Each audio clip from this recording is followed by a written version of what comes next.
Bismillahirrahmanirrahim. Insyaallah kita akan lanjutkan kembali.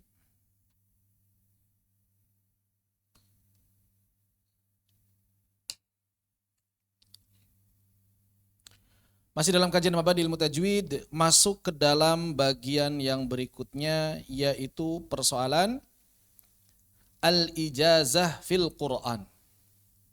Berkaitan dengan ijazah dalam Al-Quran.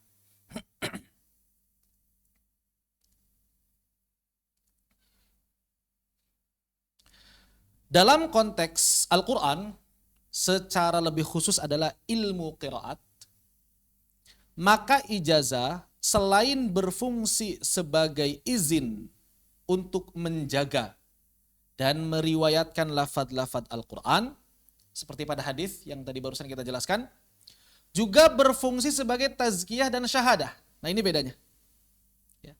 Dalam satu lembar ijazah, itu ada riwayahnya, ada diroyahnya. Ada riwayahnya, tapi diroyahnya bukan pemahaman terhadap matan Al-Quran, bukan. Pemahaman terhadap tafsir, bukan. Ini harus catat juga. Diroyah dalam ilmu qiraat, diroyah dalam ijazah Al-Quran bukan pemahaman terhadap tafsir Al-Quran. Tapi pemahaman terhadap apa? Tajwid dan qiraat yang diriwayatkan. Pemahamannya terhadap tajwid dan qiraat yang diriwayatkannya. Jadi orang yang punya ijazah Al-Quran, dia punya diroyah, betul. Tapi diroyahnya bukan diroyah tafsir. Maka orang-orang yang punya ijazah qiraat, punya ijazah Al-Quran, 30 juz, belum tentu memahami tafsir Al-Quran. Dan ini umum, udah biasa, maksudnya nggak tercela begitu. Ente punya ijazah Al-Quran tapi nggak paham, nggak tercela, nggak ada hubungannya. Karena ijazah Al-Quran itu berhubungan dengan riwayat lafad-lafad redaksi Al-Quran yang pertama. Yang kedua, berkaitan dengan pemahaman terhadap tajwid dan qiraat yang dia amalkan, bukan tafsirnya. Jadi syahadah dan tazkiyahnya di sini untuk diroyah tajwid dan qiraatnya, bukan diroyah pemahaman terhadap tafsir matan Al-Qurannya. Seorang syekh tidak akan memberikan ijazah Al-Quran kepada muridnya kecuali ia telah yakin bahwa muridnya ini bisa melafalkan ayat-ayat Al-Quran dengan tepat sesuai dengan kaidah dan standar ilmu tajwid. Ini salah satu kelebihan ijazah Al-Quran dibandingkan dengan ijazah hadis. Idealnya begini. Walaupun kadang ada sebagian syekh yang kurang perhatian terhadap hal ini. Jadi dalam ijazah Al-Quran terdapat dua fungsi penjagaan. Pertama, fungsi periwayatan, yaitu menjaga redaksi, menjaga teks, menjaga naskah, menjaga lafadznya, baik dari si tulisan, rosam ataupun maknanya. Yang kedua, fungsi apa? Fungsi syahadah diroyah. Atas apa? Atas keahlian seseorang dalam menjaga cara membacanya, bukan pemahaman terhadap tafsirnya, bukan. Sekadar cara membacanya. Maka dari itu, kalau misalnya dalam ijazah Al-Quran tidak ada syahadah dalam tajwidnya, bacaannya biasa-biasa saja, tidak dikoreksi, enggak diuji pemahaman tajwidnya, maka ijazah Al-Quran enggak jauh beda dengan ijazah hadis. Kalau itu tidak diterapkan, sekadar jaga riwayat aja jadinya. Justru yang membedakan Al-Quran, ijazah Al-Quran dengan ijazah hadis, di situ bedanya. Bahwa di dalam ijazah Al-Quran ada syahadah atas cara baca yang benar. Ada syahadah atas pemahaman teori tajwid dan qiraat yang diamalkan. Kalau itu enggak ada, ya sama dengan ijazah hadis. Enggak ada bedanya. Di kalangan para ulama ahli qiraat dikenal dua jenis ijazah dalam Al-Quran. Jadi nanti izinnya ada dua. Kenapa? Karena memang isinya tidak sama dengan ijazah hadis. Kadang ijazahnya fil qiraah saja, dunal iqra. Ijazahnya izinnya izin untuk membacakan saja, tapi tidak diizinkan mengajarkan. Ijazah ini adalah ijazah yang diberikan seorang syekh kepada muridnya karena muridnya telah mengamalkan salah satu atau beberapa cara tahammul untuk mengambil ijazah Al-Quran yang sah dengan bacaan yang baik. Namun masih memiliki kekurangan dari sisi biasanya pendalaman teoritis. Baik itu tajwidnya, qiraatnya, waqaf ibtidanya, bahasa Arabnya, atau syarat-syarat khusus yang diminta, yang ditentukan oleh syekhnya. Begitu. Maka syekhnya memberikan ijazah qiraah, izin untuk membaca Al-Quran di depan umum secara formal. Jadi muridnya ini sudah boleh baca ya di depan umum, jadi imam, tampil begitu. Secara formal sudah diizinkan oleh gurunya. Tanpa iqra, tanpa mengajarkan, tanpa menerima bacaan, tanpa mengoreksi bacaan, tanpa meriwayatkan. Itu kadang ada guru yang memberikan seperti itu. Jadi ijazah fil qiraah dunal iqra. Ijazah fil qiraah dunal iqra. Adapun yang kedua, al ijazah fil qiraati wal iqra. Ini umumnya ijazah Al-Quran seperti ini. Ijazah fil qiraah wal iqra. Ijazah ini adalah ijazah yang diberikan seorang syekh kepada muridnya ya setelah muridnya mengamalkan salah satu cara tahammul yang sah dan telah teruji dari sisi pendalaman teoritisnya. Baik itu sisi tajwid ataupun qiraat yang diamalkan. Bahkan bukan hanya itu, kadang-kadang juga telah memenuhi syarat-syarat khusus yang ditentukan oleh syekhnya. Ada yang harus setoran hafalan dulu matan, biasanya Jazriyah sama Tuhfatul Atfal. Kalau belum setoran Jazriyah Tuhfatul Atfal, nggak dapat ijazah qiraah wal iqra. Ada lagi yang harus setoran matan, waqaf ibtida dan memahaminya, kayak Syabdul Karim kalau dulu itu Jazriyah Tuhfatul Atfal sama Risalah fil Kala wa Bala. 3 setoran matannya. Begitu. Ada lagi yang kemudian masalah waqaf dan ibtida, diuji dulu waqaf ibtidanya. Begitu. Atau selainnya, ada yang harus bisa bahasa Arab. Jadi ngobrolnya pakai bahasa Arab dulu. Kalau udah bisa bahasa Arab baru dapat. Kalau enggak bisa. Ada yang begitu. Jadi dia paham bahasa Arab dulu. Kalau enggak paham bahasa Arab dapat ijazah. Ada yang seperti itu. Di mana masing-masing syekh terkadang memberikan syarat yang berbeda-beda dan itu adalah hak prerogatif syekhnya. Jadi kalau misalnya antum ketemu satu syekh syaratnya ini, ketemu syekh lain syaratnya itu, jangan protes. Itu gimana syekhnya? Gimana sih? Syekh yang satu ini harus hafalan, syekh yang satu ini boleh baca, syekh yang satu ini harus tambah matan, syekh yang satu ini. Itu tergantung syekhnya, hak prerogatif syekhnya. Tidak bisa diprotes. Begitu. Al-ijazah fil qiraah wal iqra artinya izin dari seorang syekh kepada muridnya untuk membaca Al-Quran di depan umum, membacakannya dan meriwayatkannya pada orang lain, atau menerima bacaan dari orang lain, yaitu dengan mengajarkan dan mengoreksi bacaannya. Nah, ini ijazah yang sempurna. Al-ijazah fil qiraah wal iqra. Taunya dari mana? Kita dapat ijazahnya fil qiraah saja atau fil qiraah wal iqra? Taunya dari kalimat ijazahnya. Maka antum harus cari kalimat ijazahnya apa, izin dari syekhnya apa. Begitu, ya. Baik. Ini adalah 2 jenis ijazah di dalam Al-Quran. Lalu pertanyaannya, bagaimana cara tahammul yang sah itu? Cara ngambil ijazah Al-Quran yang sah menurut para ulama kayak gimana? Maka di sini kita akan bahas al-istijazatu fil Quran. Bagaimana caranya mendapatkan ijazah dalam Al-Quran. Maka cara yang paling utama, yang paling tinggi di dalam pengambilan ijazah Al-Quran adalah melalui at-talqin. Ini yang nilai ijazahnya paling tinggi. Kenapa? Karena di dalam talqin guru baca 30 juz, muridnya juga baca 30 juz. Caranya bagaimana? Syekh membaca, murid menyimak. Murid membaca, syekh mengoreksi dari awal bismillahirrahmanirrahim sampai akhir minal jinnati wan nas. Lama enggak kalau begitu? Lama banget. Makanya ini yang terbaik, ya.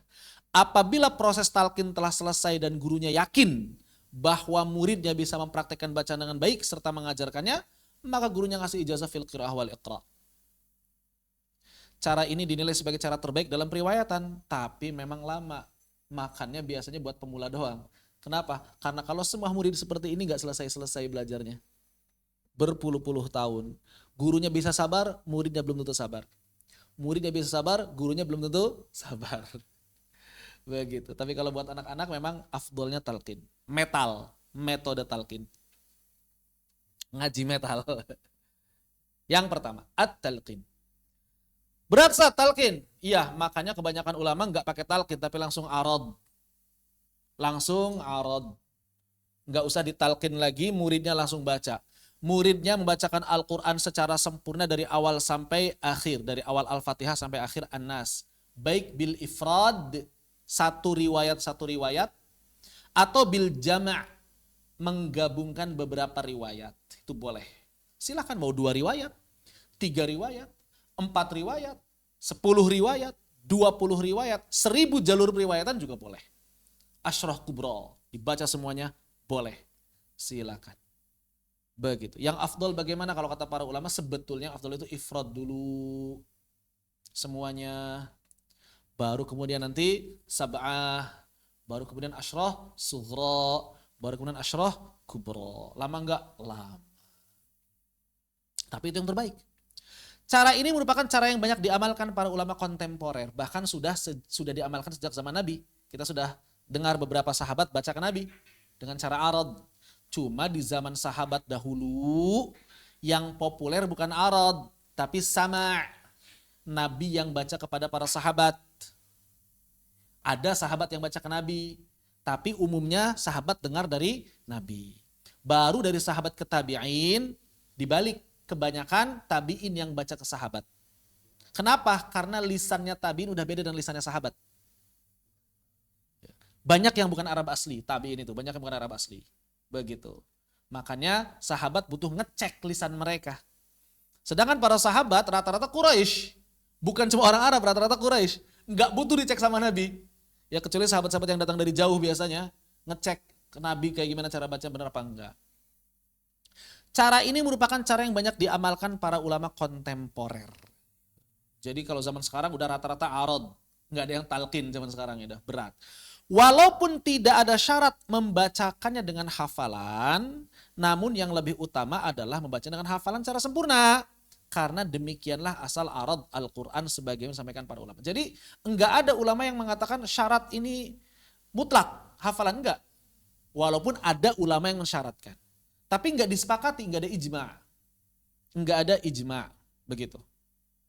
Makanya Imam As-Suyuti mengatakan hafalan bukanlah syarat untuk mendapatkan ijazah. Al-Imam As-Suyuti. Beliau lebih mengedepankan kemungkinan daripada hafalan. Mungkin dalam pemahaman terhadap tajwidnya, mungkin dalam pemahaman terhadap qiraatnya. Jadi kalau misalnya antum bacanya enggak hafalan sekalipun, yang penting mungkin. Jangan sampai udah enggak hafalan, tanawub, enggak mungkin. Terus apa hasilnya? Terus apa hasilnya begitu? Ya udah enggak hafalan, tanawub pula. Enggak mungkin lagi. Ditanya enggak paham. Lah terus apa hasilnya? Formalitas doang kalau kita. Ya. Begitu. Hanya saja sebagian ulama qiraat menerima setoran bacaan tanpa hafalan selama memenuhi kaidah hukum tajwid. Begitu. Makanya Al-Imam Suyuti dalam Al-Itqan mengatakan bahwa hafalan bukanlah syarat mendapatkan ijazah. Dengan syarat apa? Mutqin. Jadi kalau mutqin mah guru juga enggak segan-segan ngasih ijazahnya walaupun belum hafal. Mutqin dari sisi ilmunya, ilmu tajwid dan ilmu qiraat yang diamalkannya. Berarti pemahaman riwayat apa? Antum baca riwayat apa? Hafz Jalur Satibiyah. Maka dia ngelotok Hafz Jalur Satibiyah itu paham semuanya. Guru pun gak akan segan-segan ngasihnya. Dia udah paham kekhususannya, udah paham. Kaidah-kaidahnya udah paham. Cara bacanya dia bisa mengamalkan dengan baik dan benar. Oh enggak kan? Ragu-ragu walaupun dia belum hafal ngasihnya. Begitu. Kenapa banyak guru yang ragu-ragu ngasih kepada orang yang belum hafal? Karena rata-rata gak mungkin. Pemahamannya kurang mungkin. Ya udah hafalannya penting diperkuat. Begitu. Apalagi kalau hafalannya kuat, mungkin pula teorinya. Guru tuh pengen cepat selesai. Antum cepat selesai supaya saya dapat ijazah gitu. Banyak guru yang begitu. Ayo selesaiin cepetan supaya antum cepat dapat ijazah. Karena saya udah gak sabar pengen ngasih ijazah sama antum. Banyak guru yang begitu. Kalau muridnya itu luar biasa. Begitu. Wallahu a'lam bishawab. Yang ketiga adalah as-sama'. As-sama' itu bisa tapi ini adalah metode salaf. Yaitu menyimak Al-Quran dari gurunya secara sempurna dari awal sampai akhir. Tanpa mengulangi bacaan gurunya. Kalau udah selesai dari awal sampai akhir, gurunya ngasih ijazah. Cuma cara ini adalah cara yang populer diamalkan para ulama salaf. Zaman dulu, para sahabat, para tabi'in. Tabi'in kesini udah enggak. Karena udah mulai, lidahnya udah mulai berbeda.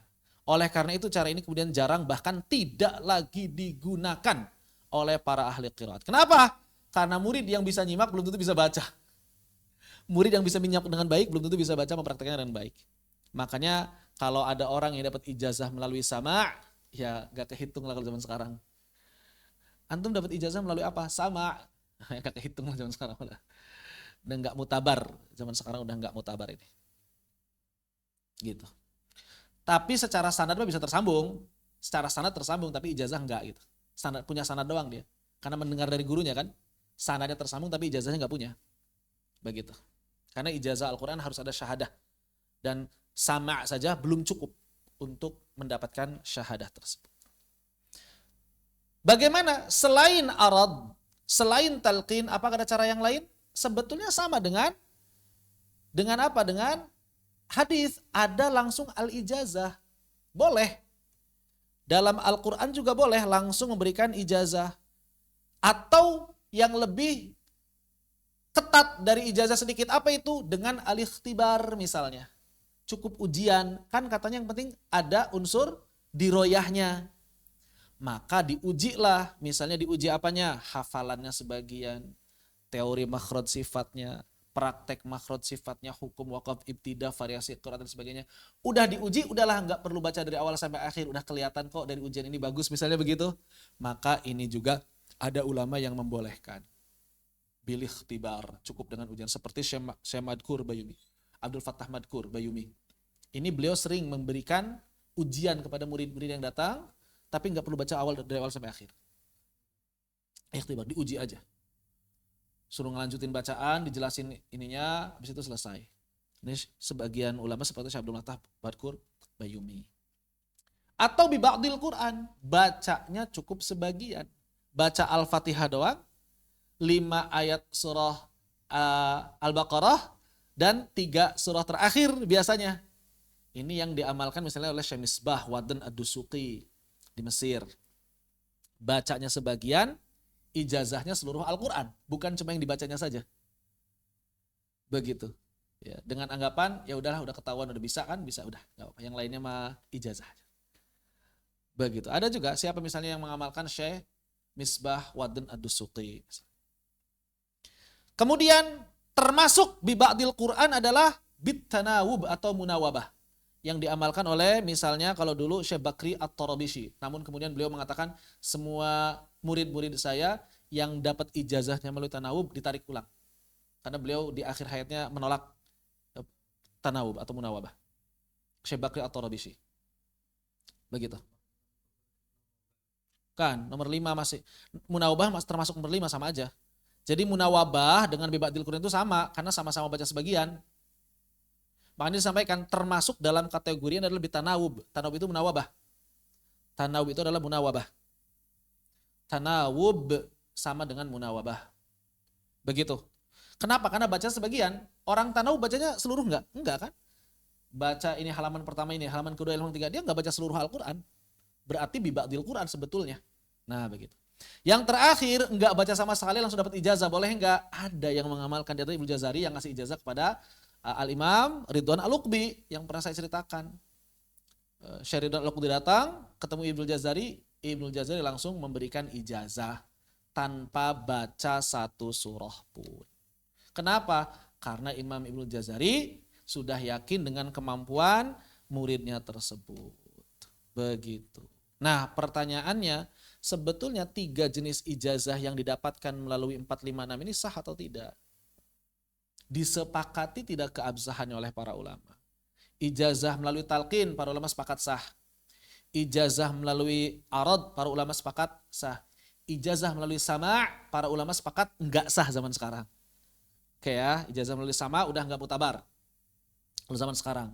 Nah sekarang pertanyaannya, gimana kalau dengan al-ikhtibar bi ba'dil Quran atau langsung ijazah saja? Boleh enggak? Maka di sini saya sampaikan, para ulama berbeda pendapat mengenai kesahihan ijazah untuk 3 nomor terakhir. Al-ikhtibar, bi ba'dil Quran, dan langsung ngasih ijazah. Termasuk bil munawabah berarti ya di sini. Pendapat pertama, sebagian ulama mengatakan sahih secara mutlak karena ijazah adalah hak prerogatif guru. Begitu. Adapun pendapat kedua, sah sebagai fara' bukan sebagai asal. Sah sebagai fara' bukan sebagai asal. Apa maksudnya? Ijazah yang diterimanya itu adalah ijazah tambahan. Sebelumnya dia punya ijazah yang baca sendiri dulu dari awal sampai akhir. Ijazah bi ba'dil Qur'annya, ijazah ikhtibarnya, ijazah yang langsung diberikan tanpa bacanya itu sebagai tambahan untuk meninggikan sanadkah, untuk nyari jalur yang lainkah, untuk nambah guru kah, maka ini menurut pendapat yang kedua baru dinilai sah. Ijazah ikhtibar bi ba'dil Qur'annya atau ijazah tanpa talaqinya tadi. Ini pendapat kedua. Jadi ada dua pendapat. Pendapat pertama mengatakan sah secara mutlak. Pendapat kedua mengatakan sah sebagai fara' bukan asal. Begitu. Apabila mujaz menerima ijazah dengan salah satu dari cara 4 sampai 6 tapi belum pernah talqin, belum pernah arad secara kamilan, maka ijazahnya tidak sah menurut pendapat yang kedua. Begitu. Ada perkataan di sini dari Al-Imam Ibnul Jazari dalam kitab Al-Munjid, wala yajuzu, dan tidak boleh lahu bagi seseorang ayyukri'a, untuk mengajarkan meriwayatkan Al-Quran illa bima qara' au sami', kecuali lafad-lafad yang dia telah baca pada gurunya atau lafad-lafad yang telah dia dengar. Jadi yang belum diajarkan nggak boleh harusnya, yang belum dibacakan itu nggak bisa harusnya. Begitu. Maka kalau dia bacanya bibadil Quran, sebetulnya ijazah yang sah hanya untuk yang dibacakannya saja. Begitu kata Imam Ibnul Jazari. Fa in qara'al hurufal mukhtalafa fiha aw sami'aha fala khilafa fi jawazi iqra'ihi.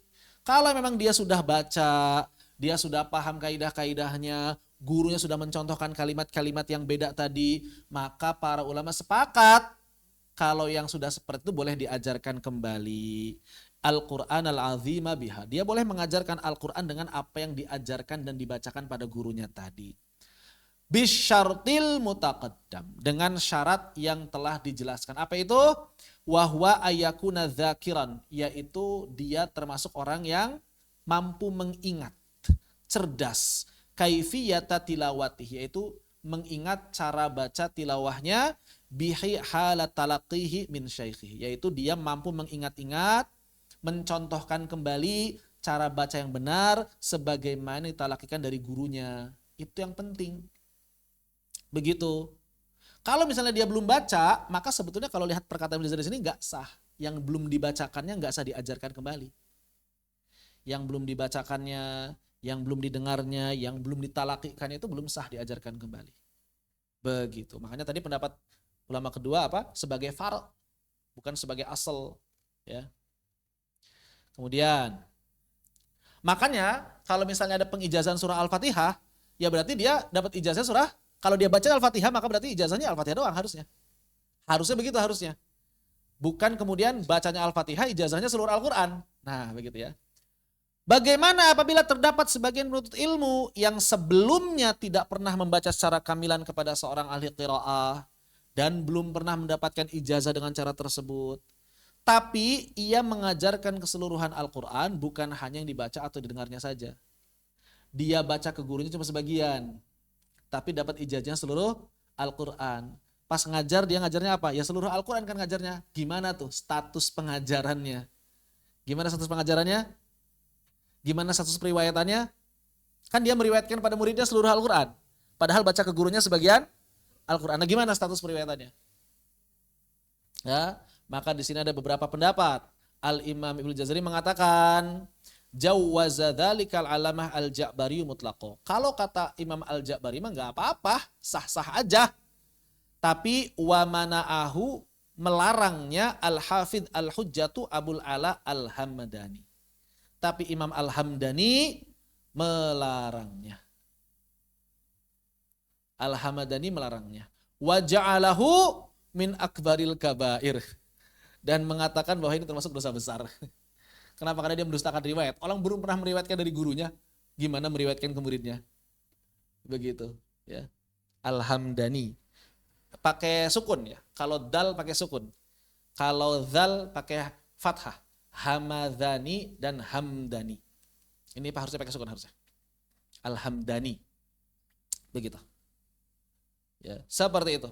Dan perhatikan Imam Ibnu Jazari ketika nyebut Al-Ja'bari menggunakan alamah. Ketika nyebut Al-Hamdani pakai Al-Hafidh Al-Hujjah. Apa alasannya? Apa alasannya? Kenapa dibedain?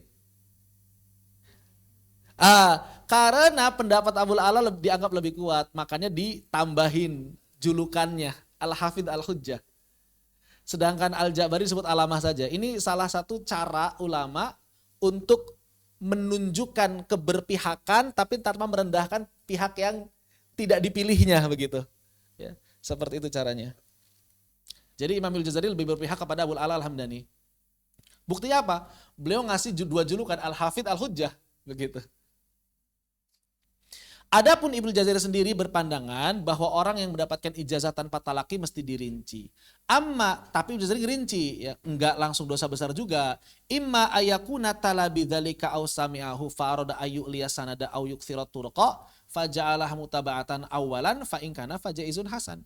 Kalau dia memang nyari ijazahnya itu sebagai fara mutaba'ah, ya, tapi dia sebelumnya sudah pernah bertalaki secara sempurna, begitu. Terus dia pengen nyari sanad dari jalur yang lain, dia pengen memperbanyak guru melalui ikhtibar, melalui ba'dil Quran, melalui munawabah, melalui minta ijazah ke guru-guru yang lain, maka jaiz hasan, gak masalah. Dengan syarat itu mutaba'ah, fara, bukan asal. Makanya Ibnu Jazari ngasih ijazah kepada Al-Imam Ridwan Al-Uqbi itu sebagai fara. Karena Ridwan Al-Uqbi udah dapat ijazah banyak sebelumnya, udah talaki banyak kepada guru-guru yang lain. Begitu. Sehingga walaupun nggak baca sama sekali Ibnu Jazari, ya nggak apa-apa. Ini fara saja, mutaba'ah. Cuma buat ninggiin sanad doang. Nah begitu ya.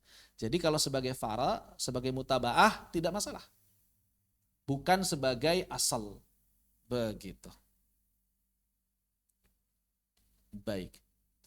Dalam permasalahan, apakah seseorang yang mendapatkan ijazah tanpa talaki boleh mengajar atau tidak? Ijazahnya nggak pernah talaki nih dia nih. Dapat ijazah aja pokoknya. Boleh ngajar apa enggak?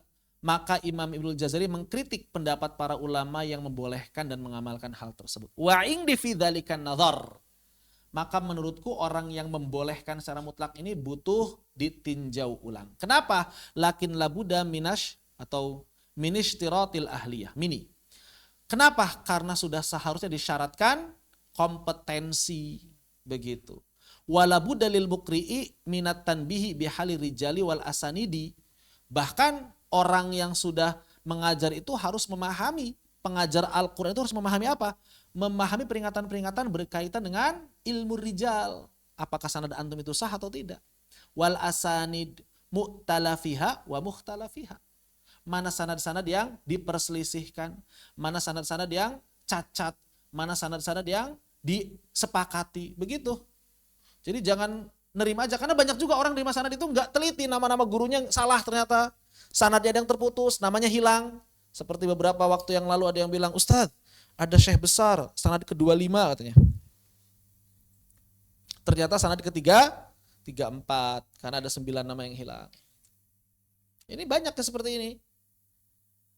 Nggak ngerti sanad dia, gitu. Nggak ngerti sanad, cuma buat apa ya? Ya tadi mengglorifikasi tadi, menghebohkan dunia persanadan.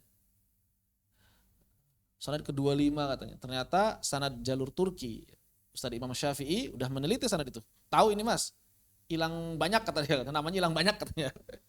Coba dihitung kata saya. Yang benar 34 katanya. Masya Allah dari 25 ke 34 jauh banget, ya kan? Nah ini hati-hati, kita harus tahu mana yang cacat-cacat. Salah nama, salah penyebutan nama, banyak yang hilang. Itu jangan sampai kita iya-iya aja kalau nerima ijazah dengan nama-nama itu. Rata-rata kebanyakan orang nerima ijazah itu iya-iya aja, nggak paham dia. Kata Ibnu Jazari harus paham sebagai seorang mukri, sebagai guru Al-Quran. Begitu. Wajarhiha wa ta'diliha. Mana orang-orang yang dijarah, mana orang-orang yang dita'dil. Apa itu jarah? Orang-orang yang lemah sanadnya. Ta'dil orang-orang yang kuat sanadnya. Wa mutqiniha wa mugfiliha. Mana para ulama yang mutqin, mana para ulama yang enggak mutqin. Wa hadza min ahami ma yuhtaju ilaihi. Maka ini adalah termasuk bagian-bagian penting yang wajib diketahui dan dibutuhkan oleh para mukri. Wajib para mukri itu memahami hal ini, para pengajar Al-Quran. Kalau antum ingin punya ijazah, antum ingin bergelut dalam periwayatan Al-Quran, antum harus paham ijazah Al-Quran apa, periwayatan Al-Quran itu apa, orang-orang di dalamnya apa. Maka nama-nama dalam riwayat Al-Quran harus paham. Ini orang-orang yang tertuduh dalam tanda petik gitu. Tertuduh itu misalnya mutasahil, terkenal dengan bermudah-mudah dalam ijazah. Antum harus tahu, bukan dalam rangka merendahkan dia, bukan. Tapi dalam rangka memilah dan memilih mana yang thiqah, mana yang paling adil, mana yang paling kuat sanadnya. Makanya sebagian ulama ada yang misalnya kurang suka, saya nggak mau ada nama syekh ini dalam deretan sanad ini. Kenapa? Karena dia mutasahil. Bukan merendahkan, bukan, tapi khawatirnya nilai sanadnya jadi berkurang. Kualitas sanadnya jadi turun nantinya. Begitu. Ya, seperti misalnya poster yang dikasih sama Ustaz Abid, ya. Ustaz Muhammad Abid sini, kan ada poster yang sanad Nusantara, itu ada nama saya di situ, tapi disambunginnya bukan ke Syekh Misbah, tanpa mengurangi rasa hormat kepada beliau. Kenapa? Karena Syekh Misbah ini dalam tanda petik tertuduh bermudah-mudah dalam memberikan ijazah. Maka tidak ada nama Syekh Misbah di situ. Poster yang ada di atas rak ini, di atas rak buku di ruang tamu. Poster besar, poster sanad Al-Quran sedunia. Ya, yang Nusantara, jalur Nusantara. Itu sanad Nusantara ke atasnya sampai Nabi Muhammad. Nggak tahu kalau versi buku. Iya, lemari itu di atas. Ada kan di atas itu besar?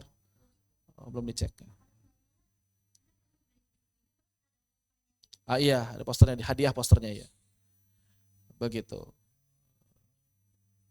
Beliau bilang, Ustaz, tapi nama Syekh Misbah nggak dicantumin di sini. Nggak apa-apa, silakan. Guru saya punya jalur yang lain juga, nggak apa-apa.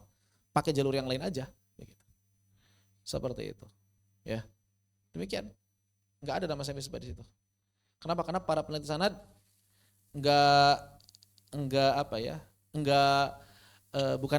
khawatir ketika menyantumkan nama beliau, nilai silsilah sanadnya jadi turun, keabsahannya. Begitu. Makanya murid-murid Syekh Misbah yang cuma berguru sama Syekh Misbah nggak ada namanya di situ. Kecuali kalau punya guru yang lain atau gurunya punya jalur periwayatan yang lain. Begitu. Ustaz Muhammad Al-Farabi kan ke Syekh Golban jalurnya. Syekh Misbahnya nggak ditulis juga. Begitu. Tanpa mengurangi rasa hormat kita pada Syekh Misbah mungkin, Syekh Misbah itu mungkin ahli qiraat, cuma tadi ya, dijarahnya itu gara-gara bermudah-mudah dalam memberikan ijazah. Kenapa? Karena sama beliau bisa biba'dil Quran. Antum baca Al-Fatihah 10 qiraat dapat ijazah 10 qiraat seluruh Al-Quran. Tertinggi di dunia lagi dengan Syekh Golban, tinggal 2 orang kan sekarang. Begitu. Jadi kalau antum misalnya baca Al-Fatihah aja baca udah. Langsung dapat ijazah. Makanya kalau misalnya antum lihat guru-guru di Indonesia sekarang, para mukri-mukri yang dapat ijazah qiraah asyrah katanya, tapi jalurnya Syekh Misbah, itu rata-rata enggak ada yang khatam. Bukan rata-rata, semuanya enggak ada yang khatam. Semuanya enggak ada yang khatam. Yang agak cukup banyak itu Ustaz Muhammad Al-Farabi, karena beliau agak maksa datang ke sana. Cukup banyak bacanya. Itu pun enggak khatam. Beliau yang datang ke sana aja enggak khatam, apalagi cuma lewat telepon. Cuma baca Al-Fatihah doang. Untuk baca Al-Fatihah selesai, langsung dikirim ijazahnya. Begitu. Biba'dil Quran. Biayanya mahal tapi. Ya, seharga ADV lah. ADV. Motor ADV, seharga motor ADV. Ya, sekitar 40-an juta. Nah, begitu. Biaya talakinya. Baca Al-Fatihah doang. Begitu. Ya bisa nawar seharga bit lah. 20-an. Karena yang saya tahu rata-rata di atas 20. Teman-teman saya yang talaki sama beliau. Begitu. Wallahu a'lam bishawab. Ya memang sanad tertinggi di Indonesia kan jadinya begitu kan. Seperti itu. Wallahu a'lam bishawab. Ya memang beliau dijarah ya mau tidak mau dari si riwayah. Tapi bukan dari si kemungkinan ya. Kemungkinannya enggak dijarah. Beliau orang yang mungkin. Faham qiraat, paham banget qiraat. Bahkan soleh banget orangnya. Sufi beliau itu. Ya. Dari sisi bidang keagamaan beliau sufi, kelihatan sufinya. Kata Ustaz Muhammad Al-Farabi ini soleh banget orangnya ini. Soleh banget. Ya cuma dari si pandangan terhadap riwayatnya aja yang beda. Begitu, makanya dijarah. Begitu. Wallahu a'lam bishawab. Demikian. Ini berkaitan dengan ijazah Al-Quran. Peringatan berikutnya. Terus gimana saat kalau misalnya ada orang yang udah terlanjur dapat ijazah melalui tanawub, dapat ijazah melalui bibadil Quran, dapat ijazah melalui ikhtibar, tapi dia belum pernah khatam sebelumnya. Ini gimana nih status ijazahnya? Ya udah, kalau misalnya seperti itu berarti apa yang mesti dilakukan? Maka yang dilakukan adalah dia harus mencari ahli qiraah dan membaca kepadanya secara kamilan dari awal sampai akhir. Supaya ijazah yang sebelumnya tadi jadi fara, jangan jadi asal. Begitu.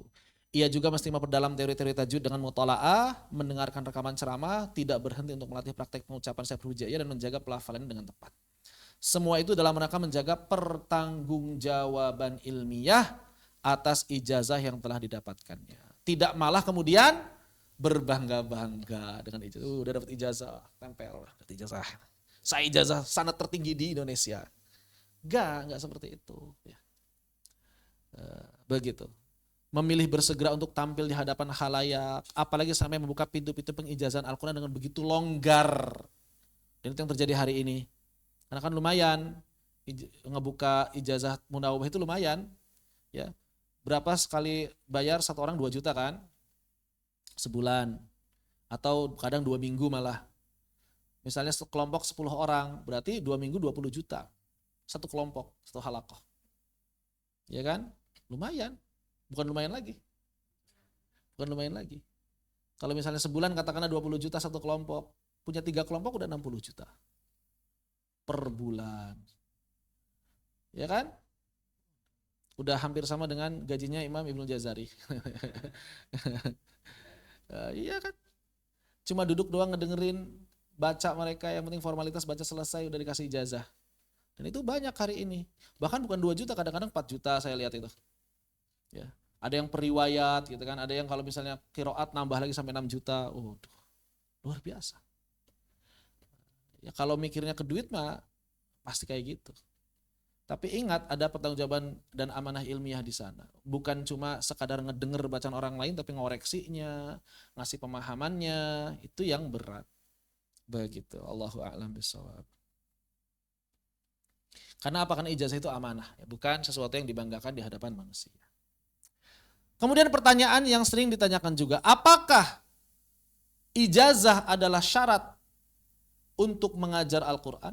Atau biasanya orang-orang nanyanya, sanad sama ijazah itu syarat ngajar atau bukan? Kalau sanad udah jelas ya. Kalau sanad itu jelas dia adalah wajib. Kenapa? Karena kalau yang dimaksud bersanad adalah punya guru yang jelas riwayatnya, itu wajib. Itu wajib. Bukan hanya pengajar, pelajar aja wajib bersanad. Tapi kalau pertanyaannya adalah selembar kertas ijazah atau tazkiyah atau syahadah, maka ini tidak wajib. Kenapa tidak wajib? Karena orang yang punya kemampuan boleh ngajar. Bahkan bukan hanya boleh ngajar, tapi wajib ngajar. Siapa yang memerintahkan? Nabi Shallallahu Alaihi Wasallam melalui sabdanya, "Ballighu anni walau ayah." Ini perintah ini. Izin sama perintah itu lebih tegas perintah. Izin hanya membolehkan, ini mewajibkan. Jadi orang yang punya pengetahuan, orang yang punya ilmu, orang yang punya kompetensi wajib ngajar. Bukan boleh ngajar atau enggak. Dan antum gak perlu minta izin buat ngajar. Ustadz, saya minta izin ngajar. Enggak boleh izin. Kenapa? Karena mengajar itu kewajiban. Masa mau sholat minta izin? Izin sholat itu gak bisa. Izin sholat. Kewajiban itu gak perlu minta izin sama makhluk. Ya. Ustadz, izin mau menyampaikan kembali kepada orang lain. Ngapain izin menyampaikan kepada orang lain? Memang kewajiban. Kalau itu adalah kebenaran wajib disampaikan pada orang lain. Walaupun cuma 1 ayat. Begitu. Jadi bukan malah minta izin dulu. Secara tidak langsung siapa saja yang memiliki ilmu walaupun sedikit, maka telah mendapatkan ijazah. Bahkan bukan hanya ijazah. Ini amr, perintah dari Nabi SAW untuk mengajarkannya. Apa yang penting dipahami adalah bahwa seorang harus memahami kapasitas dirinya. Ini yang penting. Ilmu, tahu diri, sadar diri, bercermin, sampai level di mana ia bisa mengajarkan ilmunya. Saya suka ada yang nanya, Ustadz, saya boleh ngajar enggak sebenarnya? Maka saya analogikan, bisa bahasa Inggris enggak Bu? Bisa. Kalau ada yang ngajar, kalau ada yang pengen minta diajarin bahasa Inggris, berani ngajar enggak? Oh tapi kayaknya kalau ngajar mah nggak bisa. Kenapa bisa bilang nggak bisa? Karena sadar diri. Bahasa Inggris saya cuma bisa buat sendiri. Nah coba gunakan ukuran itu dalam Al-Quran. Kira-kira level Al-Quran saya itu sampai mana? Bisa ngajar nggak? Begitu aja sebenarnya. Dalam urusan bahasa Inggris takut salah, tapi di urusan Al-Quran kadang-kadang, Al-Quran mah bisa lah kita semua ngajar. Kadang-kadang gitu ada yang berlebihan tuh. Ya, padahal kita harus tahu diri. Oh ternyata level Al-Quran saya mah paling Iqra 3 Ustaz. Ya udah, berarti ngajar sampai Iqra 3 aja. Misalnya begitu. Cuma jarang yang tahu diri seperti itu. Giliran dikasih tahu seperti ini malah rata-rata malah berlebihan juga nyikapinya. Oh waktu itu saya nggak mau ngajar sama sekali. Padahal kan Iqra 1, Iqra 2 pasti bisa. Ya. Yang penting itu, jadi ia senantiasa berhati-hati agar menyampaikan apa yang ia ketahui dan hendaknya lisannya tidak melampaui pengetahuan. Itu aja. Sebenarnya itu sederhana. Ya. Begitu. Wallahu a'lam bishawab. Adapun kalau begitu, kenapa para ulama memunculkan istilah ijazah kalau bukan kewajiban, kalau bukan syarat? Adapun dimunculkannya ijazah adalah disebabkan orang-orang awam tidak bisa melihat kemampuan dan ilmu seseorang. Orang awam itu pokoknya semakin terkenal dianggap semakin hebat. Ya, misalnya Sadruhul Jadid sama Harry Pras. Orang-orang awam pasti mikirnya Harry Pras itu lebih hebat daripada Sadruhul Jadid. Ya padahal bacaan Al-Qur'annya berantakan dia, amburadul. Ya? Syekhul Islam Syekhul Islam Harry Pras bacaan Al-Qur'annya berantakan, amburadul gitu ya. Banyak kemudian orang lain padahal dia sendiri masih berantakan. Daripada lisannya dipakai buat memfitnah Mujahidin Hamas, memfitnah Syekh Hasan Al-Banna, ya, daripada lisannya dipakai buat itu semua, mendingan lisannya dipakai buat benerin bacaan Al-Quran sama orang-orang begitu. Ya, orang-orang macam Harry Pras ini. Salut ya, salut dengan keberanian yang berlebihannya itu.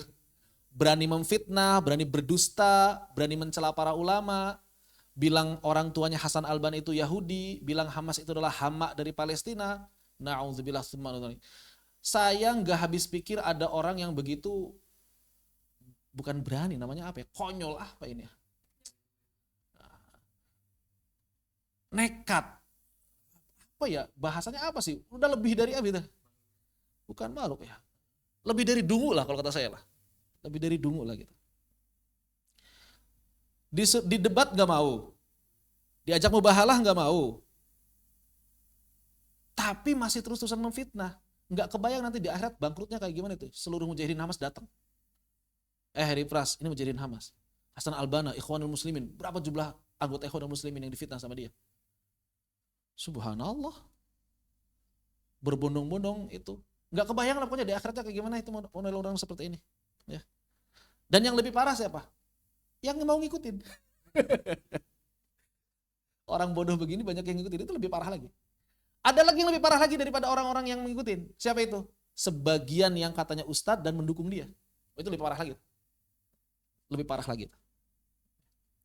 Khair ya.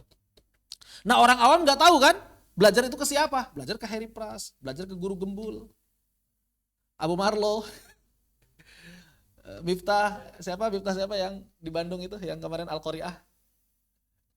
Miftah atau siapa namanya? Miftah kan dia kalau siapa? Dosen saya waktu fisika itu. Dosen fisika saya itu. Dulu sebenarnya pengen ngedebat, cuma dulu kan saya masih gimana? Saya tahu ini salah ini. Tapi ngedebatnya gimana ya gitu ya. Emang udah kelihatan ini di kelas pun ngelantur kemana-mana ngomongnya. Cuma kan orang-orang jadi bertanya-tanya nih. Nah kalau kalian masih banyak pertanyaan, ayo bawa kitab-kitab kalian yang di rumah. Nanti belajar sama saya. Di sini. Kayak gitu dia. Mancingnya begitu. Dulu. Teman-teman saya ada ikut itu ke Cimahi itu. Ngaji tiap malam apa gitu. Terus saya lihat ininya apa? Materinya. Ngutipnya siapa? Ngutip Siddhartha Gautama. Ngutip kuat-kuat. Banyakannya kuat. Pokoknya kuat-kuat yang istilahnya itu kayak sufi lah. Tapi ngutipnya ngutip Al-Quran, hadis, Injil, dari Hindu, dari Buddha, dikutip semuanya tuh. Dikutip semuanya. Ini ngaji apa kata saya? Ngaji kayak gini tuh. Dicampur-campur semuanya. Masya Allah. Teman saya itu ada yang ini banget, kagum banget. Hebat. Memahami seluruh agama. Berantakan ternyata. Ya. Masya Allah. Dosen saya waktu fisika, fisika UI, fisika UPI. Dosen fisika dia. Nggak bisa ngebedain qori dengan qori'a. Orang awam nggak tahu kemana harus belajar. Maka kemudian para ulama memunculkan istilah ijazah, sertifikat, syahadah. Supaya apa? Supaya orang-orang awam tahu kemana mereka harus belajar. Asalnya begitu. Siapa yang bilang seperti itu? Di antaranya Al-Imam As-Suyuti ngejelasin. Beliau mengatakan, al-ijazatu minasyaikhi ghairu syartin fi jawazit tasaddi.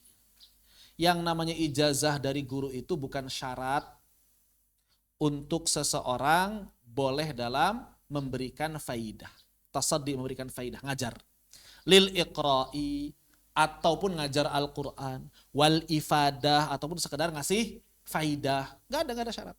Faman alima min nafsihi, maka siapa saja yang tahu bahwa dirinya al-ahliyata, punya kemampuan, jazalahu dzalik. Maka boleh baginya untuk mengajar, wa illam yujizhu ahad, walaupun dia belum dapat ijazah dari seorang. Wa ala dzalika salaful awwaluna wa sadrul ummah. Maka inilah jalan yang ditempuh oleh para ulama zaman dulu, wasadrus salih, dan juga para ulama yang menjadi sumber ilmunya umat ini.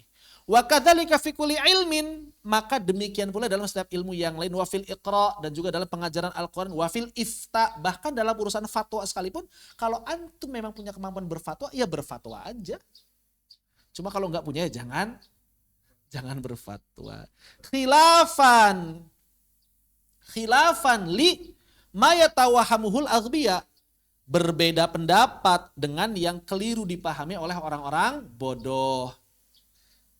Siapa orang-orang bodoh itu? Min i'tiqadi kauniha syaraton, yang meyakini bahwa ijazah itu syarat. Berarti yang meyakini bahwa ijazah adalah syarat ngajar hanya orang-orang bodoh. Sebetulnya aghbiya bukan bodoh ya. Goblok aghbiya itu. Dungu. Aghbiya itu dungu sebetulnya. Wa inna mastolahana soal ijazah. Terus kenapa dimunculkan istilah ijazah? Karena li'anna ahliyata syakhsi la ya'lamuha ghaliban. Karena kemampuan seseorang itu biasanya enggak diketahui man yuridul akhdha anhu. Oleh siapa? Oleh calon murid. Minal mubtadiin. Atau orang-orang para pemula. Jadi para pemula itu enggak tahu mana yang ahli mana yang enggak, itu enggak tahu rata-rata. Emang iya, realitanya begitu kan realitanya? Pemula itu nggak akan pernah tahu, nggak bisa membedakan mana orang berilmu, mana orang nggak berilmu, nggak tahu.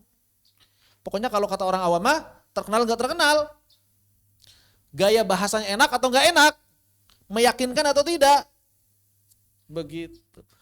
Banyak wawunya pasti dianggap berilmu, ya kan? Makanya kalau zaman sekarang itu kalau antum jadi penceramah harus sering mungkin menampilkan wow effect. Jadi iya wow effect. Jadi supaya orang itu bilang, wow, pasti antum dianggap orang paling berilmu. Walaupun salah.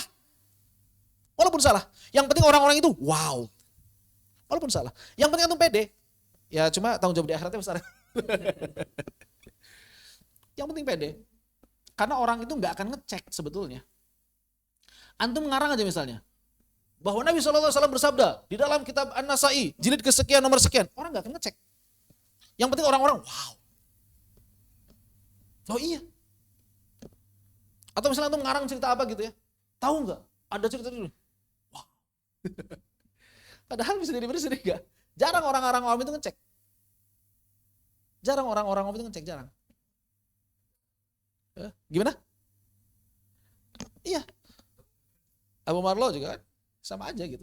Yang penting kan wow. Lihat saum sama siam. Beda kan? Wow gitu kan? Orang awam nggak ngecek. Kenapa antum nawaitu soma godin bukan nawaitu siam godin? Wow gitu kan? Wow gitu kan? Ya gitu. Iya kan di sampingnya tuh wow, iya bener ya. Orang-orang kok nggak bisa kayak gitu. Wow effect itu namanya. Jadi orang-orang itu orang awam itu wow aja yang penting. Ya Al-Qari'ah sama ya Al-Qari'ah aja kan orang-orang awam mah wow aja kan. Al-Qari'ah, oh iya bener Qari'ah, pembaca Al-Qur'an. Oh iya kita harus membaca. Wow itu. Makanya wow effect ini bahaya ini buat orang awam ini. Dan antum sebagai dai, kita gimana caranya ya bisa bikin wow effect tapi beneran gitu. Itu susah itu. Karena rata-rata wow effect itu dusta. Rata-rata dusta. Rata-rata, enggak semuanya, tapi rata-rata itu dusta atau ngasal. Karena sesuatu yang ngasal itu bikin wow. Ya, makanya sebagian ulama zaman dulu ada yang berani sampai rela bikin hadis palsu untuk membuat wow effect pada orang-orang awam. Kenapa bikin hadis palsu? Karena saya cinta sama Nabi katanya. Kok bisa cinta sama Nabi? Karena ini kalau dikasih hadis asli kok enggak ngefek. Gitu. Maka dikasih hadis palsu supaya ngefek. Iya, sebagian ulama ada yang bilang begitu. Makanya dikasih hadis palsu kan yang wow gitu kan, pahalanya itu kan. Baru mereka ibadah tuh rajin tuh. Baru ibadah rajin. Siapa yang berselawat kepadaku maka pasti akan mendapatkan gitu kan ya. Iya, wow, selawat akhirnya kan. Dikasih ayat, enggak mau selawat gitu. Nah misalnya begitu. Ya memang realitinya begitu, makanya enggak heran kalau di sebagian kalangan banyak hadis palsu, tapi isinya itu bagus semua. Itu asal muasalnya apa? Untuk memberikan wow effect sebetulnya. Ya cuma, ya salah juga, enggak benar jadinya. Ya begitu kan, salah jadinya. Memang orang awam begitu, kalau nggak dikasih yang wow itu biasa-biasa aja. Ini bahaya. Jadi nggak tahu, maka harusnya ijazah. Harusnya ijazah. Cuma lagi-lagi sekarang ijazahnya malah ijazah palsu gitu. Ijazahnya nggak bernilai gara-gara guru ngasihnya banyak yang mutasahil, bermudah-mudah. Jadinya kurang bernilai lagi. Harus dikembalikan ke asolahnya, ke asalnya sebetulnya. Faju ilatilah, kemudian ya likusuri maqamihim angdalik, karena memang keterbatasan kemampuan dari para pemula, dari orang-orang awam itu punya keterbatasan, nggak bisa menilai ilmu. Kenapa? Karena yang bisa menilai seseorang berilmu hanya orang berilmu. Hanya orang berilmu. Minimal sederajat atau lebih tinggi darinya, baru dia bisa menilai ini orang berilmu atau bukan. Orang yang nggak berilmu nggak akan pernah tahu orang yang di atasnya berilmu atau enggak. Begitu. Wal bahthu anil ahliyati qabla al-akhdhi syartun. Padahal mencari tahu kemampuan guru itu syarat, wajib. Jadi antum kalau mau nyari nuntut ilmu, pilih-pilih. Harus nyari kemampuan guru. Bukan dari posternya doang. Pemegang sanad tertinggi di dunia, enggak cukup. Harus tahu benar-benar. Wal bahthu anil ahliyati qabla al-akhdhi syartun. Faju'ilatil ijazah, maka ijazah dijadikan kasyahadah, bimanzilatis syahadah. Jadi ijazah Al-Quran itu dijadikan persaksian dari guru minasyaikhi lil mujazi bil ahliyah. Jadi ijazah Al-Quran akhirnya dijadikan sebagai persaksian dari guru bahwa orang yang dapat ijazah ini memang mahir dalam bidang Al-Quran, dalam bidang fatwa, dalam bidang fiqih, dalam bidang akidah. Ya sama kayak dokter kan ada ijazah S1-nya, maka masang plang lah di depan rumahnya dokter. Harusnya begitu kita juga. Antum misalnya dapat ijazah. C diploma teki, oke, certified diploma tajwid Al-Quran, pasang plang di rumah. Sudah dapat ijazah dan dapat gelar diploma tajwidul Quran, misalnya begitu. Kayak gitu. Itu adalah pembuktian bahwa kita memang benar-benar punya kemampuan, sudah diuji. Dan lulus ujiannya mendapatkan ijazah dan certified dan gelar, misalnya begitu. Seperti itu. Ya. Makanya kalau kata Gus Baha, orang-orang itu harusnya masang plang gitu. Antum kemampuannya apa? Fikih. Menerima konsultasi fikih, muamalah. Menerima konsultasi tajwid dan belajar Al-Quran. Menerima pembelajaran qiraat. Harus ada. Supaya orang-orang tahu kemana mereka harus belajar. Jangan malu. Kalau kita nggak mampu, baru jangan tampilkan itu. Jangan kayak si Hari Pras lagi kan, nggak tahu malu dia. Saya adalah ahli akidah. Ahli akidah dari mana? Ahli akidah, nggak ngerti al-wal baro. Begitu. Orang-orang yang begitu aja nggak malu kan? Ngaku ahli akidah, ngaku ahli qiraat, ngaku ahli Al-Quran, ngaku ahli fikih, ngaku ahli tasawuf. Subhanallah. Ngaku ahli tasawuf berani. Nah begitu. Kita yang benar-benar punya kemampuan jangan malu. Nggak apa-apa. Misalnya profesional, guru tajwid profesional misalnya begitu, nggak apa-apa.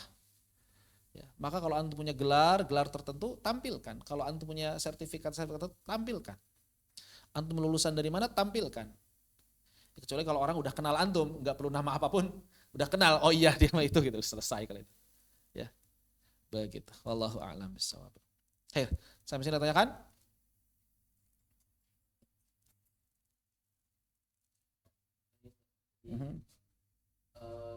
Misalnya orang itu punya guru yang wafat, itu kalau istilahnya itu sanad itu naik tinggal Turun, bukan naik. Kalau guru wafat berarti sanadnya turun sedunia. Misal, sekarang sanad tertinggi nomor berapa? Al-Quran? 28. Orang jaraknya 27. Orangnya orang ke-28. Tinggal tersisa 2 orang yang diketahui ya. Syekh Al-Ban, Syekh Misbah. Kalau Syekh Misbah ini dicoret, gara-gara mutasahil tadi berarti tinggal tersisa 1, Syekh Al-Ban aja. Kalau Syekh Al-Ban wafat, berarti sanad kita turun. Yang tertingginya berapa sekarang berarti kalau beliau wafat? 29. Begitu. Cuma orang yang ke-29 jadi sanad tertinggi. Iya, ketika kalau Syekh Al-Ban wafat berarti yang orang yang sanad tertinggi kan yang ke-29 berarti. Begitu. Maksudnya dia naik itu begitu. Tapi sanad dunianya turun jadi 29 tertingginya. Karena nggak ada yang 28 lagi. Maka mumpung masih hidup, tafadhol kalau misalnya mau talaki ke Syekh Al-Ban atau ke Syekh Misbah untuk ninggiin sanad aja gitu. Ya seharga ADV. Mesir, dua-duanya Mesir. Orang Mesir dua-duanya. Hah? Harganya nggak jauh beda. Harga talakinya nggak jauh beda. Cuma kalau Syekh Al-Ban biasanya lebih ketat. Ya beliau asli gitu talaki. Cuma kalau nggak salah tidak mensyaratkan hafalan. Syekh Al-Ban tidak mensyaratkan hafalan. Yang penting mungkin baca. Dan beliau biasanya kalau mau khataman suka minta datang langsung ke Mesir. Khatamannya di Mesir. Ya bayar sendiri lah. Antum ke Mesir. Ke beliaunya bayar bulanan atau misalnya satu paket berapa gitu. Nanti kalau mau khataman biasanya beliau undang, yuk ke Mesir. Gitu. Sebagian orang yang pernah bertalaki dengan beliau begitu. Ada juga yang talakinya di sini karena bilang gak ada dana saya segala macam itu. Udah nggak apa-apa. Selesaiin aja lewat video atau audio atau telepon gitu. Tafadhal. Buat sekadar ninggiin sanad tidak masalah. Tapi jangan jadikan asal ya. Jadikan fara'. Apalagi kalau semisbah jangan jadikan asal di semisbah itu. Karena cuma baca Al-Fatihah doang asli itu. Baca Al-Fatihah doang. Semisbah itu. Kita tidak meragukan kemungkinan beliau, kita tidak meragukan keahlian beliau dalam qiraat, kita tidak meragukan kesalahan beliau. Kita hanya berbeda pendapat dalam persoalan riwayah. Begitu ya. Ini penting. Jadi khawatirnya, Ustaz ngejelek-jelekin? Enggak, saya enggak ngejelek-jelekin. Cuma ada beda pandangan dalam riwayah aja. Begitu. Kalau misalnya guru yang ngaji, tapi gurunya udah wafat, itu bisa tinggi karena guru ini udah wafat. Misalnya kayak generasi 30. Enggak begitu. Jadi misalnya nih, antum generasi 30. Guru antum generasi 29. Kalau misalnya antum ke orang 30 dan orang 29 sudah wafat, ya iya antum jadi tinggi. Kenapa? Karena 29 udah enggak ada. Tapi kalau masih ada yang 28, ya tetap aja. Yang 28 yang lebih tinggi. Paham enggak? Begitu maksudnya. Saya ke 30. Kalau misalnya yang 28 wafat, saya berarti orang kedua. Tadinya orang ketiga kan? Jadi orang kedua. Kalau yang 29 wafat, baru saya jadi orang pertama gitu. Karena saya dari Syekh Mahmud, itu dari, kalau Syekh Mahmud dulu dari Syekh Muhammad Absi. Itu saudara seperguruan dari Syekh Misbah dan Syekh Al-Ban. Cuma udah wafat duluan. Jadi nyambung juga sanadnya ke sana. Cuma bukan ke Syekh Al-Ban, bukan ke Syekh Misbah, tapi ke Syekh Muhammad Absi. Itu yang paling ketat. Di antara seperguruan itu yang paling ketat Syekh Muhammad Absi. Syekh Mahmud sampai cerita, saya salah cari guru kayaknya. Emang kenapa sih? Ya orang-orang cerita ini yang paling bagus, benar paling bagus. Tapi Masya Allah kata beliau katanya, kalau suruh datang hari itu. Kalau nggak datang hari itu udah dipecat. Katanya. Kenapa nggak datang hari ini? Udah besok usah datang lagi. Syekh Mahmud cerita begitu. Padahal jauh harus naik kereta kata beliau. Harus datang. Kalau hari ini datang. Kalau enggak udah besok usah datang lagi. ketat. Saya Muhammad Absi namanya. 28. Iya, sejajar dengan satu seperguruan dengan Syekh Ghalban dan Syekh Misbah. Terus ada lagi Syekh Muhammad Badawi. Agak ketat juga beliau, cuma beliau sudah wafat juga. Kalau dari Syekh Muhammad Badawi saya sempat talaki Uqalimah Jazariyah. Cuma enggak Al-Quran. Jazariyah dari beliau. Dapat ijazah Jazariyah sama Jazariyah. Begitu. Dari Syekh Muhammad Badawi. Cuma beliau wafat. Begitu. Beliau ketat juga beliau. Dibandingkan Syekh Ghalban. Nah yang dua ini yang tersisa ini yang paling longgar sebenarnya. Dan di antara dua ini yang lebih longgar Syekh Misbah. Begitu. Yang ketat-ketat udah wafat. Syekh Muhammad Badawi, Syekh Muhammad Absi, itu yang seperguruan dengan mereka lebih ketat. Udah wafat. Ini tinggal tersisa dua orang ini yang saya ketahui, belum ada lagi yang lain yang nomor 28 itu belum ada lagi. Jarak nabinya berarti 27. Ya kan? Mereka orang ke-28. Yang di Indonesia yang banyak poster tersebar sanad tertinggi itu rata-rata 29. Orang ke-29, jaraknya 28. Begitu. Wallahu a'lam. Ustaz Muhammad Farabi itu 29, Syekh Abdul Karim Al-Jazairi itu 29. Jaraknya 28. Pokoknya yang di Indonesia yang tertinggi-tinggi itu jaraknya 28, orang ke-29. Begitu. Baik. Bagian terakhir adabul mujiz. Adab orang yang akan memberikan ijazah. Bagi seseorang yang belum mendapatkan ijazah, walaupun ia bisa mengajar sesuai dengan kapasitas keilmuannya, ya, tapi nggak bisa ngasih ijazah karena belum dapat ijazah. Terus kalau misalnya dia belum dapat ijazah bagaimana? Ya boleh bagi dia untuk nyari ijazah, untuk menguatkan kefiqahan, menambah kepercayaan bagi murid-muridnya sekaligus sebagai hilyah. Ijazah itu hilyah, hiasan para penuntut ilmu. Begitu. Terus yang udah punya ijazah bagaimana? Boleh nggak kita langsung mengijazahkan? Ada adabnya. Jangan langsung buka majelis ijazah. Apa saja adabnya? Yang pertama, jangan memperjualbelikan ijazah.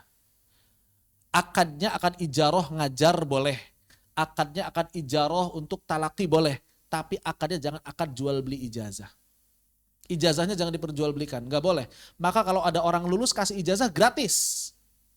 Kalau udah lulus kasih ijazah gratis, kecuali ada ongkos cetak. Maka ongkos cetak saja.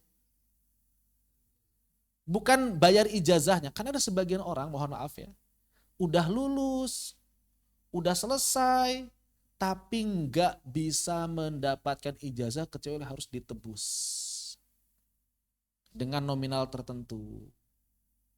Ini ada sebagian orang tua yang curhat sama saya. Ustadz, antum kenal Syekh Anu? Yang mana kata saya? Itu. Oh, iya kenapa emangnya? Emangnya dulu pengijazahan kayak gimana? Saya bilang saya belum pernah pengijazahan sama beliau. Saya bilang kan. Emang kenapa? Anak saya udah khatam Ustadz. Terus ijazahnya belum dapat. Kenapa? Harus bayar sekian juta. Loh, saya nggak tahu ya. Saya nggak tahu, mohon maaf ya. Ada yang begitu, curhat. Udah khatam, udah selesai. Setorannya udah selesai, belajarnya udah selesai. Jadi itu di luar biaya ma'had. Ini kalau seperti ini udah jadi masalah. Hanya untuk dapat ijazah tertulis harus ada uang. Nanti uangnya katanya buat biaya haflah, buat biaya apa banyak lah gitu. Jangan orang tuanya orang nggak punya. Itu biaya ma'had udah selesai tapi ada biaya lagi. Gitu. Padahal udah selesai mah selesai aja kasih aja ijazah gitu kalau kata saya ya. Ya Allah alam. Ini nggak boleh. Memperjualbelikan ijazah nggak boleh. Yang kedua, menahan diri dari meriwayatkan apabila ada orang yang lebih tinggi ijazahnya atau sanadnya. Jadi ada orang lebih tinggi maka arahkan ke sana. Antum kalau mau ijazah dan jangan ke saya, ke sana lebih tinggi. Mau Jazariyah kah, mau Tufatul Atfal kah, mau Al-Qur'an kah, begitu. Atau sama sanadnya tapi lebih tua usianya, lebih senior. Itu juga antum harus nahan diri sebagai junior.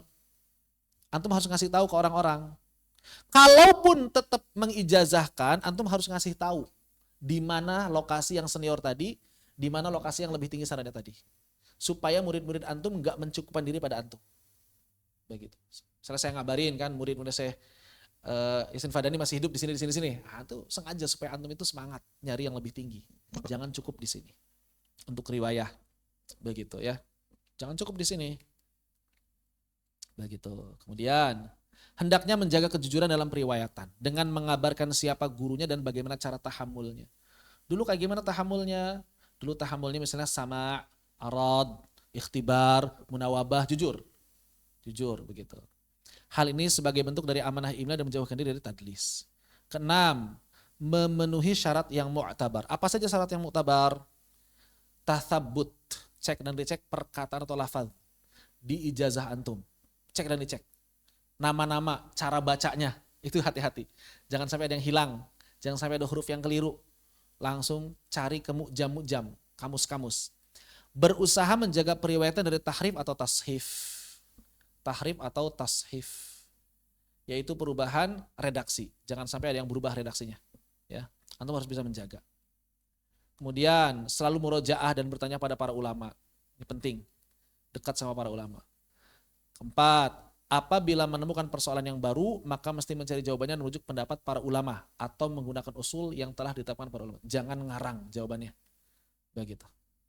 Tidak tergesa-gesa dalam memberikan fatwa kecuali setelah benar-benar meneliti dengan mendalam permasalahan yang diajukan. Ini penting. Dan terakhir, hendaknya meneliti jalur-jalur periwayatan dan sanad yang ia dapatkan agar terhindar dari kekeliruan atau kekurangan atau penambahan dan menjaga jalur sanad tetap sahih. Nah, ini kurang lebih syarat mu'tabar. Makanya kalau di ijazah apa? Bisyarti hal mu'tabar inda ulamil. Ini syarat mu'tabarnya, minimal 6 ini. Jadi kalau antum menerima ijazah ada kalimat dengan syarat yang mu'tabar, ini syaratnya. Kalau syarat ini tidak terpenuhi, ijazahnya enggak sah sebetulnya. Begitu. Saya ijazahkan murid saya dengan syarat yang mu'tabar berdasarkan pendapat para ahli athar. Biasa begitu kan? Nah, inilah syarat mu'tabarnya. Minimal 6 poin ini. Jadi antum harus berusaha memenuhi 6 poin ini. Begitu. Wallahu a'lam bissawab. Selesai kajian Al-Muqaddimah fi Ilmi Riwayah. Ini saya ringkas dari kitabnya Syekh Dr. Umar An-Nashuqati, Ilmu Riwayatil Hadis. Dan juga beberapa artikel tentang ijazah Al-Quran. Begitu.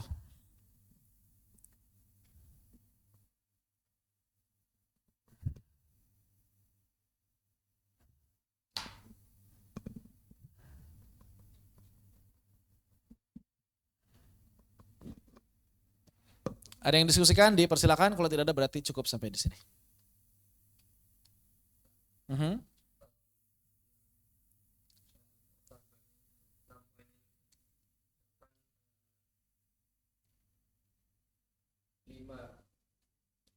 Poin ada yang terus di selalu murojaah.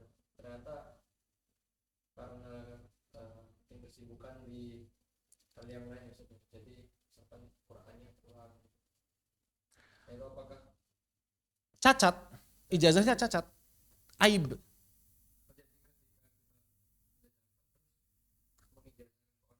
Jadi aib buat antum sendiri. Iya. Aib buat antum pribadi. Makanya dulu di Mesir ada kasus orang yang udah punya ijazah sab'ah, bahkan asyroh katanya, tapi ketika diuji sama teman-temannya nggak bisa. Dia alasannya apa? Sibuk dagang. Udah terlalu sibuk katanya, karena beliau ini bukan orang kaya, sibuk dagang, kurang murojaah. Cacat, aib, banyak dijarah akhirnya. Sampai beliau wafat. Itu wafatnya dalam keadaan banyak dijarah. Saya juga kasihan sebenarnya. Jadi wafatnya banyak dijarah sama para ulama. Jadi jangan ngambil ijazah dari beliau, kata para ulama yang lain. Kenapa? Karena udah lemah. Udah lemah katanya pengetahuannya. Udah banyak yang lupa. Ya terus gimana mau ijazah udah banyak yang lupa? Begitu. Karena pernah ada yang ngetes, nguji. Coba baca qiraatnya. Beliau bilang udah banyak yang lupa katanya. Karena saya sibuk dagang loh. Ya gitu. Akhirnya dijarah sama para ulama yang lain. Siapa saja yang dapat ijazah dari beliau, maka berarti harus mengulang murojaah, nyari ijazah ke yang lain. Itu sampai beliau wafat, masih muda wafatnya, dalam keadaan muda, masih muda. Saya khawatirnya pas wafat itu dalam keadaan tertekan gitu, karena ramai itu di Mesir, sampai bikin pengumuman segala macam itu, para masyayikh besar itu, bahwa beliau nggak mungkin begitu. Itu pernah terjadi, belum lama, pas masa-masa COVID kayaknya. Iya ramainya itu, sampai ngirim DM ke saya kan, saya benar ijazah loh katanya. Karena ada sebagian muridnya orang Indonesia kan. Terus beliau, saya mau ngasih tahu sama antum katanya, karena antum suka ngikutin perkembangan ini. Nih ijazah saya dari guru saya, ini ijazah saya dari guru saya. Jadi beliau itu ingin meyakinkan bahwa beliau itu beneran dapat ijazah gitu. Ya, saya iya aja. Cuma kalau ulama yang lain bilang, iya bener dapat ijazah, oke lah bener dapat ijazah. Tapi masalahnya nggak mungkin gitu masalahnya. Ya, begitu ya. Begitu. Wallah. Jadi ternyata orang yang nggak mungkin punya ijazah justru malah aib. Dan itu kalau ketahuan bisa dijarah sama ulama yang lain loh, bahaya loh. Untung nggak terkenal jadi nggak ketahuan kan. Terkenal ketahuan kan. Wah nggak mungkin nih padahal punya ijazah kata ketahuan nih, dijarah langsung. Begitu, hati-hati. Ya, seperti itu. Maka kalau antum udah dapat ijazah, antum harus buktikan bahwa antum memang punya ilmu dalam ijazah yang antum miliki. Karena ijazah Al-Quran itu syahadah, diroyahnya harus tampak. Beda sama ijazah hadis.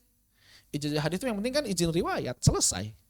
Nggak ada diroyahnya. Sedangkan ijazah Al-Quran ada unsur diroyahnya. Kalau antum misalnya punya ijazah 7 qiraat, misalnya, antum harus buktikan antum paham 7 qiraat itu. Jangan sampai antum udah, saya dapat ijazah apa? Saya dapat ijazah ashabul tawassut, misalnya ada begitu kan sekarang kan. Saya dapat ijazah Qalun dan Warash. Coba jelasin Qalun dan Warash kayak gimana? Anu lah pokoknya. Aib itu gimana ceritanya nih? Aduh, ijazahnya enggak ini jadinya kan. Kayak gitu. Jadi jangan sampai ijazah kemampuan. Ya gimana ceritanya? Di royahnya enggak ada berarti. Gitu. Aib di kalangan para ulama itu aib. Ya. Mengijazahkan ke orang lain lagi berani-berani gitu kan. Nah, itu bahaya. Wallahu a'lam bishawab.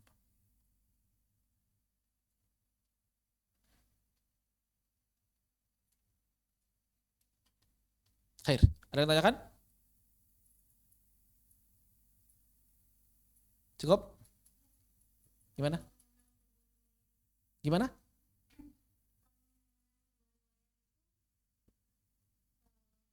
Tahu usul dan farusnya? Usul dan farusnya. Usul dan farusnya harus paham. Kalau kita mengaku telah memiliki ijazah syu'bah, harus paham usul dan farusnya syu'bah. Minimal usulnya, kalau farus kan huruf-hurufnya kan, minimal usulnya apa dari syu'bah? Usul tajwidnya apa? Ya hafz juga begitu, kita kan belajar tajwid hafz sudah pasti kan. Nah gimana caranya kalau kita udah dapat riwayat syu'bah, berarti kita bisa ngajar tajwid syu'bah sama seperti kita ngajar tajwidnya hafz. Nanti farusnya kan kekhususan-kekhususan, ghoribahnya kan, farus itu kan ghoribahnya sebetulnya. Kalau orang Indonesia bilangnya gitu, ghoribahnya, farsul huruf itu. Begitu, jangan sampai punya ijazah warash, usulnya aja nggak tahu gitu kan, gimana ceritanya? Terus ijazahnya apa maknanya? Iya, praktek itu lebih mudah daripada teori. Iya. Ya harusnya bisa menjelaskan usulnya. Kalau dia berijazah, karena ijazahnya lil qiraah wal iqra. Orang yang iqra nggak paham teori bisa nggak? Nggak bisa. Orang nggak paham teori bisa ngajar nggak?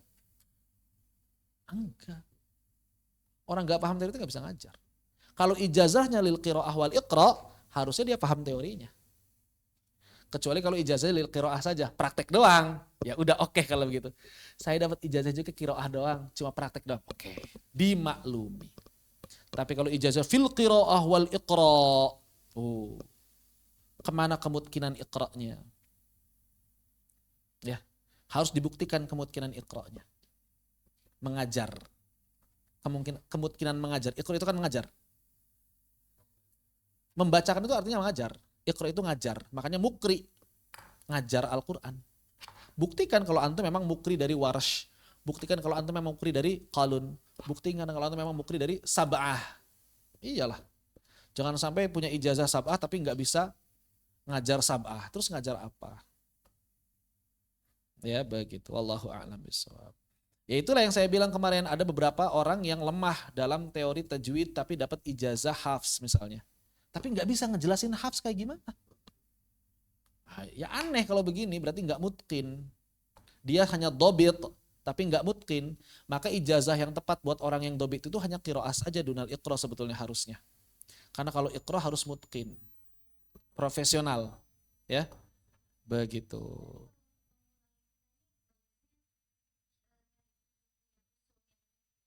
Maksudnya gimana? Pemula apa maksudnya? Mendalami apa? Mendalami qiraat. Ya satu-satu. Yang afdol itu satu-satu. Pahami satu-satu, misalnya hafz udah selesai, maka fahami kemudian usul Qalun, fahami usul Warash, fahami usul yang lain, atau misalnya fahami usul sab'ah sekalian, belajar syatibiyah. Begitu. Makanya ulama zaman dulu enggak ada yang setoran sab'ah kecuali belajar syatibiyah dulu. Sekarang enggak. Yang penting setoran dulu, syatibiyahnya belakangan. Aneh. Ulama zaman dulu bahkan bukan hanya harus belajar syatibiyah, harus hafal syatibiyah. Sebagaimana orang mau ngambil riwayat Hafs harus hafal Jazariyah dan Tuhfatul Atfal. Zaman dulu begitu. Sekarang kan enggak. Syatibiyahnya ditinggalin, yang penting prakteknya. Baca lagi prakteknya. Tanaub lagi. Makanya enggak ada sisa ilmunya, karena formalitas semuanya. Begitu. 1000 bait. Ya memang alfiyah sab'ah. Begitu. Ya. Jadi jangan sampai kita ini sekadar formalitas aja gitu. Makanya saya sering bilang, ya ilmu qiraat itu kalau secara praktek mah gampang, semua orang bisa melakukannya, tapi setelah itu apa? Kan gak ada faidahnya kalau cuma dipraktekkan doang. Nggak dihafal gitu kan? Hanya dipraktekkan, teorinya pun gak dijelaskan, teorinya kan gak dipahami, terus apa setelah itu? Formalitas aja jadinya. Nah ini yang aib lah, kalau kata saya itu aib, tercela sekali. Praktek-praktek seperti ini. Ya sama seperti tadi, baca hafs, tanawub, nggak hafalan, nggak dipahami tajwidnya, kadang-kadang bacaannya khaisyum, nggak dikoreksi, kadang-kadang madnya nggak konsisten, nggak dikoreksi. Ya. Terus apa yang tersisa setelah itu? Nggak ada apa-apanya, nggak ada faidahnya sama sekali. Begitu. Maka kalau misalnya kita ingin ngambil ijazah hafs misalnya, ya pahami tajwidnya hafs. Hafal Jazari, hafal Tuhfatul Atfal itu afdol. Ya kembali ke tradisi para ulama zaman dulu. Kalau misalnya mau ngambil ijazah sab'ah, ya pelajari syatibiyahnya dulu supaya nyambung. Kalau mau ngambil ijazah sugro, pelajari ad-durrahnya dulu supaya nyambung. Kalau mau ngambil ijazah kubro, pelajari thayyibah dan an-nasyrnya dulu supaya nyambung. Idealnya kan begitu. Masa mau ngambil ijazah Al-Quran gak belajar tajwid dulu kan aneh. Mau ngambil sab'ah gak belajar syatibiyah dulu kan aneh sebetulnya. Sebetulnya aneh sebetulnya. Gak belajar syatibiyah dulu. Oke lah gak hafal syatibiyah gak apa-apa, yang penting belajar. Usulnya apa saja. Ya. Begitu. Jadi jangan sampai gak belajar sama sekali. Begitu. Wallahu a'lam bishawab. Seperti itu. Ya. Barakallahu fikum. Allahumma salli afdala salatina ala asadi makhluqatika sayyidina Muhammad wa ala alihi washabihi wasallam adada ma'lumatika wa midada kalimatika kullama dzakaraka dzakirun wa ghafala an dzikrihil ghafilun. Subhanakallahumma bihamdika asyhadu an la ilaha illa anta astaghfiruka. Assalamualaikum warahmatullahi wabarakatuh. Wa jazakumullahu khairan wa barakallahu fik.